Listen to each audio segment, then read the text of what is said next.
Assalamualaikum warahmatullahi wabarakatuh. Waalaikumsalam warahmatullahi wabarakatuh.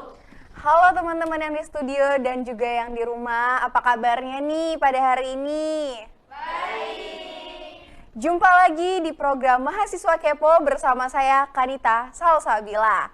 Pada kali ini kita akan membahas mengenai hoax di sosial media dengan mendatangkan narasumber yaitu Bapak Toto Fahrudin, SIP M-Medcom, selaku pimpinan redaksi Radar Banjarmasin dan juga Wakil Ketua Bidang Pendidikan PWI Kalsel dan Kepala Sekolah Jurnalisme Indonesia. Bukan begitu Bapak? Iya, betul sekali. Wah, banyak banget ya Bapak jabatannya nih. Jadi sudah hadir bersama kita di sini Bapak Toto. Gimana nih Pak kabarnya? Alhamdulillah baik, terima kasih sudah diundang. Sama. Teman-teman semua juga. Nih sebelum kita masuk nih, kita mau tahu dulu sekarang ini kesibukan Bapak apa saja ya Pak? Yang pasti bekerja ya, sesuai dengan pekerjaan saya, praktisi media di Radar Banjarmasin. Sekarang ini saya sedang fokus untuk melakukan kegiatan uji kompetensi wartawan. Wow. Insya Allah tanggal 15-16 Oktober nanti akan ada uji kompetensi, kebetulan saya panitianya. Jadi uji kompetensi ini merupakan amanah undang-undang agar para wartawan yang melakukan aktivitas jurnalisme itu bisa mempertanggungjawabkan semua produk jurnalistiknya. Wow, keren banget nih narasumber kita pada hari ini. Nih, kan kita akan berbincang-bincang mengenai hoax di media sosial ya Bapak. Oke. Menurut Bapak sendiri bagaimana sih perspektif Bapak terkait hoax di media sosial? Oke, saya mau nyapa dulu nih teman-teman yang di studio. Apa kabarnya nih semua teman-teman nih? Oke, saya kalau lihat mahasiswa itu serasa nostalgia kembali ke masa waktu saya masih mahasiswa gitu. Oke, bicara soal hoax kita nggak bisa lepas ya bicara tentang media sosial. Benar Karena banget. media sosial ini menjadi ladang yang menyuburkan tubuhnya hoax.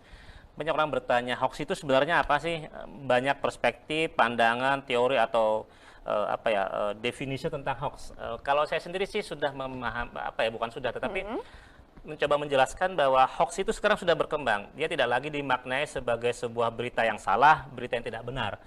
Tetapi hoax itu sudah tafsirannya menjadi bias karena apa? Bisa jadi informasi yang sebenarnya itu adalah benar, tetapi kemudian dinyatakan salah itu bisa menjadi hoax. Tetapi bisa juga informasi itu sejatinya salah, tapi dianggap benar oleh masyarakat, itu juga bisa menjadi hoax. Jadi penafsiran hoax itu bagaimana user masyarakat, pengguna sendiri memiliki literasi untuk bisa memilah informasi itu benar atau tidak. Menurut apa? Menurut bagaimana kita mencerna secara logika kritis kita sebagai manusia, akal budi kita, dan juga termasuk hati nurani kita. Ya, seperti itu. Contoh ya mungkin ya kalau kita bicara menginikan ya. Mungkin bagi masyarakat di daerah yang tidak tersentuh dengan teknologi, informasi dan segala macam, ketika mendengar tetangga orang atau di kampung itu mengatakan tadi malam ada seorang warga melihat melihat penampakan misalnya, penampakan entah bentuknya seperti kuntilanak, genderuwo dan segala macam, mungkin percaya ya karena di kampung sangat percaya dengan hal-hal yang mistis. Yeah. Tapi kalau itu diceritakan di masyarakat berbasis modern, orang yang sangat percaya dengan logika, orang yang sangat percaya dengan fakta yang bisa dinalar dengan indera, mungkin itu dianggap sebagai informasi hoax ya. Karena nggak benar, nggak ada penampakan di dunia sekarang, susah hantu itu muncul di hadapan manusia, karena sekarang hantunya yang takut pada manusia, bukan manusia yang takut pada hantu ya, atau penampakan gitu. Nah, demikian juga sebaliknya bagi masyarakat mungkin akan berpikir bahwa yang di pedesaan informasi terkait dengan manusia bisa terbang itu adalah sesuatu yang hoax. Yeah. Padahal teknologi udah bisa memungkinkan manusia dengan peralatan yang canggih bisa membuat dia terbang, mungkin dengan sayap terbang atau gimana gitu. Tapi bagi masyarakat modern itu biasa saja. Tetapi bagi masyarakat pedesaan yang tidak memahami teknologi, mungkin mereka mendengar informasi itu hoax. Nah, begitulah bagaimana kita sederhananya menafsirkan hoax bahwa sesuatu informasi itu bisa dikatakan benar oleh kelompok tertentu dan dianggap hoax, tapi bagi masyarakat lain itu bisa jadi menjadi sebuah kebenaran, sederhananya gitu. Gitu. Nih Pak, ngomong-ngomong, kan di era sekarang ini memang penyebaran berita itu melalui media sosial banyak banget nih Pak. Nah, tapi kita ini kan ada orang yang bisa memilah dan ada orang yang langsung mempercayai. Nih, ada nggak sih tips and trick dari Bapak gimana agar kita tidak terlalu mudah percaya oleh berita-berita yang beredar? Oke, saya tanya di teman-teman yang ada di studio mahasiswa nih. Kalau misalnya teman-teman ya, nggak tahu nih, udah membaca, udah mengetahui, udah mendengar ya, ada rencana amandemen Undang-Undang Dasar ya, untuk membuka peluang jabatan presiden memungkinkan sampai 3 kali. Menurut teman-teman itu informasi hoax atau benar? Hoax atau benar itu kira-kira? Ayo. Kira-kira. Pernah dengar nggak? Mahasiswa masa nggak pernah dengar? Pernah ya? Oke, logika kalian sebagai seorang mahasiswa dengan nalar kritis kalian, ketika mendengar informasi itu menurut teman-teman itu hoax atau enggak? Yang menyampaikan adalah berita-berita mainstream ya, harus Iya. utama. Dengan menggunakan bisa jadi saluran-saluran resmi media online, cetak, televisi, atau media sosial. Hoax atau enggak?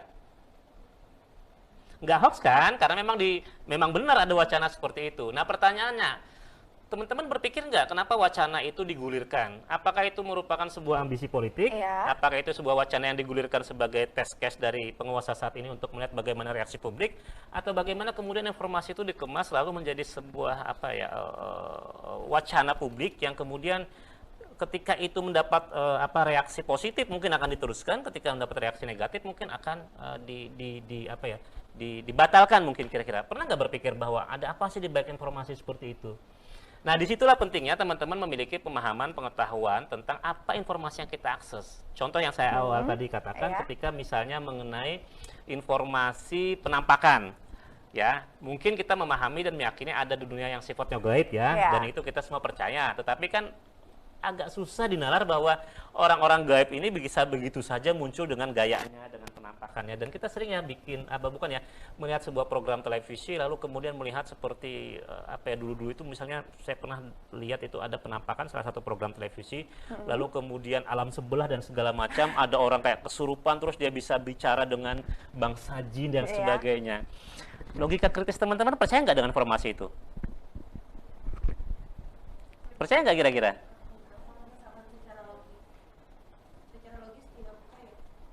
Nggak bisa ya? Kalau misalkan secara logika kita itu saya tidak percaya. Nggak percaya ya secara logika ya? Iya. Ya karena mungkin teman-teman sudah memiliki pengetahuan, pemahaman bahwa bukan tidak mungkin sih, sangat susah bagi alam gaib untuk bisa kemudian berbincang dengan manusia di alam dunia nyata gitu ya, dimensi yang berbeda. Nah, logika kritis teman-teman itulah yang akan menjadi filter untuk menerima informasi itu mudah begitu saja dipercaya atau susah untuk dipercaya atau itu bisa diyakini kebenarannya. Nah, itulah pentingnya bagaimana ketika teman-teman menerima sebuah informasi itu ada filternya. Inilah yang namanya literasi informasi ketika pengetahuan, wawasan, ya, kemudian apa yang teman-teman pahami sebelumnya itu bisa menjadi sebuah logika pembanding untuk bisa menganalisa. Oh ini kayaknya nggak bener deh, nggak masuk akal sih, kayaknya bangsa jin dari alam berantah kemana gitu tiba-tiba bisa komunikasi dengan nenek saya yang sudah meninggal lalu dia ngaku-ngaku minta jampi-jampinya ayam hitam yang kepalanya 2, telurnya cabang 4 misalnya, mas paham nggak gitu? Enggak. Nah itu contoh ya bagaimana logika nalar kita. Walaupun kita percaya dengan hal yang gaib, tapi kita nggak bisa begitu saja percaya dengan ketika permintaannya nggak rasional. Iya. Nah, informasi itulah yang kemudian difilter dengan literasi informasi yang kita miliki sehingga kita bisa menelaah, mencerna, memahami mana yang itu benar-benar informasi bisa dipercaya, mana yang tidak, kira-kira gitu. Wah, panjang sekali Bapak berarti. Panjang sekali Pada ngomongnya. intinya kita harus rajin-rajin membaca dan menganalisis apa yang ada nih. Betul sekali. Iya kan? Tadi Iya. Pak, Bapak ngomong-ngomong ada nyenggol-nyenggol politik gitu ya Oke. kan nih. Kan di era sekarang ini politik itu sudah menjadi udah identik dengan berita hoax, kayak hoax sedikit Oke. itu dikaitkan sama politik gitu kan. Dan bagaimana sih, dan seperti kita tahu sekarang ini banyak banget buzzer-buzzer yang Iya.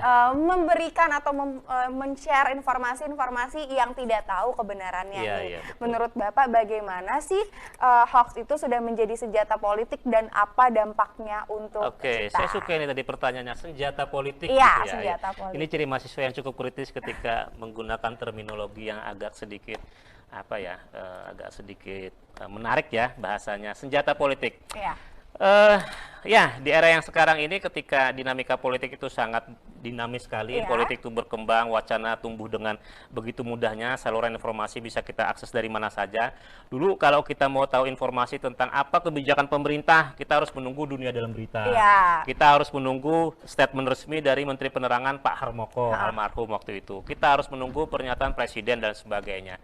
Tetapi saat ini informasi-informasi yang di balik meja sekalipun, informasi-informasi yang lapisan dindingnya setebal apapun, Iya. ya kan seolah-olah dinding itu udah bisa bicara, ya, udah bisa menginformasikan ke publik, ini loh ada wacana yang akan muncul nanti ya, misalnya tentang amandemen Undang-Undang Dasar 45 untuk memberikan peluang terjadinya kesempatan presiden 3 kali dan lain sebagainya. Lalu kemudian muncul lagi, itu politisi si A mau mencalon, gimana caranya supaya dia nggak menjadi orang yang dicukai publik, mendapat simpati publik, lalu kemudian kita munculkan informasi-informasi tandingan dan sebagainya. Jadi memang benar bahwa informasi ini menjadi sebuah senjata dalam konteks politik ketika ada konflik, bukan konflik ya, ada kompetisi, ada target-target politis yang diinginkan oleh para orang-orang yang terlibat dalam proses politik itu, lalu kemudian menjadikan dia senjata untuk mencapai target-targetnya. Sederhananya gini, teman-teman pasti semuanya punya Instagram kan? Punya ya teman-teman mahasiswa. Ada yang ikut akunnya Lambe Turah? Atau akun-akun sejenis yang memberikan informasi terkait informasi publik? Mungkin kalau di Banjarmasin ada seperti Warga Banua, Info Banua, ikut ya kalian ya. Oke, lalu kemudian ada informasi-informasi yang di-share oleh akun-akun publik itu, apapun itu ya. Informasinya lalu kemudian menceritakan tentang seseorang ya, entah itu pejabat publik, tokoh publik atau apapun, yang faktanya tuh nggak benar kira-kira. Nah, pertanyaannya, ketika informasi itu di-share dan itu tidak ada kepentingan publik di dalamnya, tetapi mendiskreditkan seseorang, itu informasi itu kira-kira ada tujuan apa enggak kira-kira? Ada agenda nggak di balik itu kira-kira? Ada. Secara logika ada Ya, ya? secara logika ada. Nah, itulah yang saya maksud bahwa informasi itu lalu kemudian bisa jadi dimunculkan sebagai cara untuk membangun opini yang sifatnya menjatuhkan, mendiskreditkan. Nah, itu yang terjadi sekarang. Jalurnya apa, caranya apa? Lalu muncul buzzer-buzzer tadi, ya kan? Buzzer-buzzer robotik yang ketika kemudian ada isu tentang misalnya si A mau mencalon sebagai kepala daerah, lalu lawannya si B mencari informasi tandingan terkait dengan jejak rekamnya, jejak digitalnya, ada hal yang sifatnya mungkin cerita masa lalunya, lalu dimunculkan, tiba-tiba ada buzzer yang banyak menyerang mengatakan, apakah kita mau memilih pemimpin yang seperti ini, pemimpin yang punya cacat moral. Orang-orang yang Anda kenal, akun-akun di Instagram misalnya, yang nggak jelas nanti ketika diklik, nggak ada followernya, nggak ada jejak digitalnya, tapi kemudian banyak sekali memberikan statement-statement. Nah, itu yang memang terjadi. Jadi ini memang situasi di mana kita sekarang hidup pada satu kondisi informasi itu sudah menjadi seperti lautan yang tsunami lautan informasi yang ketika kita nggak siap, kita akan bisa menjadi orang yang ikut diterjang dan larut di dalamnya. Nah, itu tadi pentingnya bahwa literasi politik, literasi informasi menjadi cara kita untuk memfilter agar kita tidak mudah ikut larut dalam informasi yang menyesatkan. Karena memang faktanya memang benar seperti itu, senjata politik tadi. Wah, ternyata dampak hoax di dunia kita ini, di kehidupan kita itu berdampak sekali ya Bapak di beberapa aspek seperti politik tadi. Sangat sekali terasa. Nih, dari teman-teman di studio, dari penjelasan dari Pak Toto tadi, apakah teman-teman di studio ada yang ingin bertanya sedikit-sedikit kepada Pak Toto? Oke. Saya, Pak. Dipersilahkan, boleh kenalin nama biar kita kenal gitu kan, karena ada yang ngomong tak kenal maka kata sayang, jadi kita bisa kenalan dulu kali ya. Tahu nama dan jurusannya kali ya? Iya boleh, silahkan. Halo Pak Toto. Ya, halo juga. Perkenalkan, nama saya Putri Amalia Soleha, bisa dipanggil Amel, dari Prodi Ilmu Komunikasi. Silahkan Amel. Nah, kan tadi ada menyinggung tentang politik dan hoax kan. Nah, itu tuh kan biasanya nih, maksudnya mengapa nih para masyarakat ini selalu mengaitkan sesuatu itu dengan politik? Penyebabnya itu apa sih Pak menurut Bapak? Gitu aja sih. Terima kasih Pak. Baik, terima kasih atas pertanyaannya Amel nih Bapak. Kenapa? Ya langsung boleh Pak, silakan. Waktu Pilpres kemarin teman-teman sudah mahasiswa kan? Pilpres 2019 ya, 2018, 2019 ya? Belum. Ya oke lah. Tapi kalian cukup populer dengar istilah cebong dan kampret kan? Ya. Siapa yang cebong? Angkat tangan. Siapa yang kampret? Gak ada yang cebong, gak ada yang kampret ya. Tetapi itu sudah menjadi istilah yang cukup populer untuk membedakan siapa pendukung kampret, siapa pendukung cebong. 01, 02. Karena kontestasinya waktu Pilpres kemarin cuma ada 2. Begitu mudahnya orang kemudian mengklaim si A yang benar, si kampret yang lebih benar, lebih baik, lebih bagus dan sebagainya. Si cebong juga sama ya, komunitas pun. Ini yang terjadi kemudian kita terpolarisasi oleh dua kepentingan politik yang saling menyuarakan kebenaran-kebenaran menurut versi mereka sendiri. Nah, ini yang menurut saya ya sebuah ironi juga ternyata, karena memang kelompok-kelompok ini lalu kemudian memanfaatkan saluran-saluran yang mudah diakses publik, yaitu media sosial, Ya. yang lalu kemudian itu dengan mudahnya di-share, ya. Dan ini sebuah ironi lagi, sebuah kenyataan yang harus kita terima. Masyarakat kita tidak cukup melek, ya. Saya tidak mengatakan sebuah kata yang agak sedikit ekstrim, ya, tapi dengan sederhananya saya katakan masyarakat kita belum melek informasi, literasinya masih rendah, sehingga ketika kita berdiskusi, berwacana, beropini, beradu argumen, kita lalu kemudian dengan mudahnya tertarik pada dua kepentingan yang saling dukung-mendukung ini. Ada yang kampret, ada yang ini. Ketika kita misalnya menyatakan pendapat kita, aku lebih melihat seperti ini, langsung diklaim ini cebong, pendapatnya seperti ini kampret gitu, ya. Nah, itu sangat terasa sekali suasana politiknya ketika Pilpres kemarin. Nah, itu yang terjadi, memang masyarakat begitu mudah diseret karena kurang dan rendahnya literasi informasi ketika semua hal yang terkait dengan politik itu lalu kemudian dikelompokkan dengan sangat dengan saklek, ya. Itu tadi kelompok kampret, kelompok cebong, lalu kemudian masyarakat akhirnya terpecah.